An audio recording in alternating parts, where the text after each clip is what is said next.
میرے پاس جموں سے ایک لڑکا آیا اور ابھی 4 یا 5 مہینے ہوئے. اس نے مجھ سے کہا کہ آپ نے کبھی جموں میں بیان کرتے ہوئے کہا تھا کہ پہلے زمانے میں دلی کے اندر کوئی طالب علم مسجد میں امام تھا اور وہاں کسی محلے کی خاتون نے اس کو اپنے گھر میں بلایا اور گھر میں بلا کر کے پھر اس نے سوچا کہ یہ گناہ کا کام مجھ سے کرے.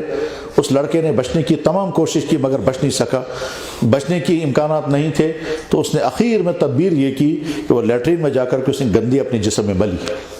اور پھر جب واپس آیا تو اس عورت کو نفرت ہو گئی, اس نے باہر نکال دیا. میں نے کہا ہاں یہ واقعہ ہوا ہے, ہم نے سنا بھی ہے, ہم نے پڑھا بھی ہے, اور جس لڑکے کا یہ واقعہ ہوا ہے اس لڑکے نے چونکہ اپنے جسم میں گندگی ملی تھی اس لیے بدبو پیدا ہو گئی تھی. پھر وہ آگے جا کر کے دریائے جمنا میں گیا اور کپڑے دھوئے, اور یہ واقعہ میں نے بیان کیا تھا. وہ واقعہ کیا تھا کتابوں میں لکھا ہوا ہے. ہمارے بزرگوں میں گزرے حضرت شاہ عبدالعزیز جنہوں نے حدیث اپنے والد سے لی اور آگے پڑھائی تو حدیث ہم تک پہنچی ہے.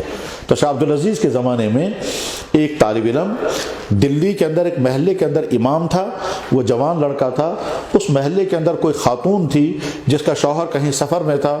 وہ خاتون چونکہ کافی دنوں سے شوہر سے جدائیگی کی وجہ سے پریشان تھی اور ہو سکتا ہے اس کو اپنی پرائیویٹ ضرورت پورا کرنے کی بےتابی رہی ہو, اس لیے ایک خوبصورت جوان لڑکا اس کو اپنے گھر میں بلایا اور باہر سے گیٹ بند کروائے اور اندر لے جا کر کے اس نے برائی کرنے کے اشارے کیے.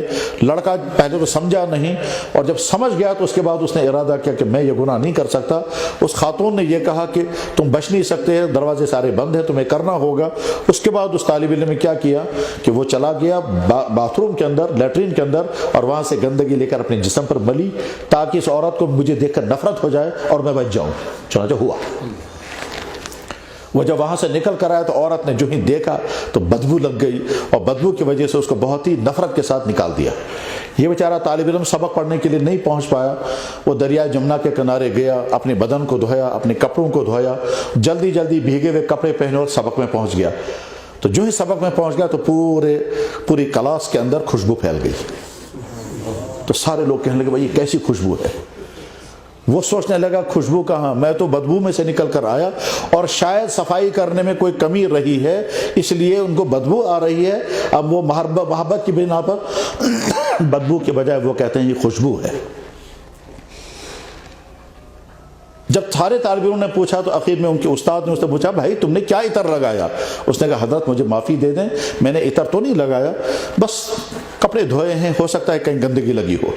اس کے بعد اگلے دن پھر وہی خوشبو, اگلے دن پھر وہی خوشبو, یہاں تک کہ یہ خوشبو اس کے جسم پر موت تک باقی رہی. اس کا نام ہی پڑ گیا خواجہ مشکی.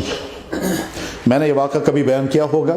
یہ جو نوجوان جو میرے پاس آیا اس نے کہا ٹھیک یہی واقعہ میرے ساتھ ہو گیا. آج کے زمانے میں اس نے پھر اپنا واقعہ سنایا, جموں شہر میں کہاں میرے ساتھ ہوا, کہاں مجھے اندر لے جایا گیا, کہاں مجھے بدکاری کرنے پر مجبور کیا گیا, کہاں میرے ویڈیو فلم بننے لگی تھی, اور کس طرح میں نے اپنے آپ کو لیٹرین میں لے جا کر کے پہلے تو گندگی ملی اور اس کے بعد پھر لیٹرین کا دروازہ توڑ کر کے میں کس طرح باہر آ گیا.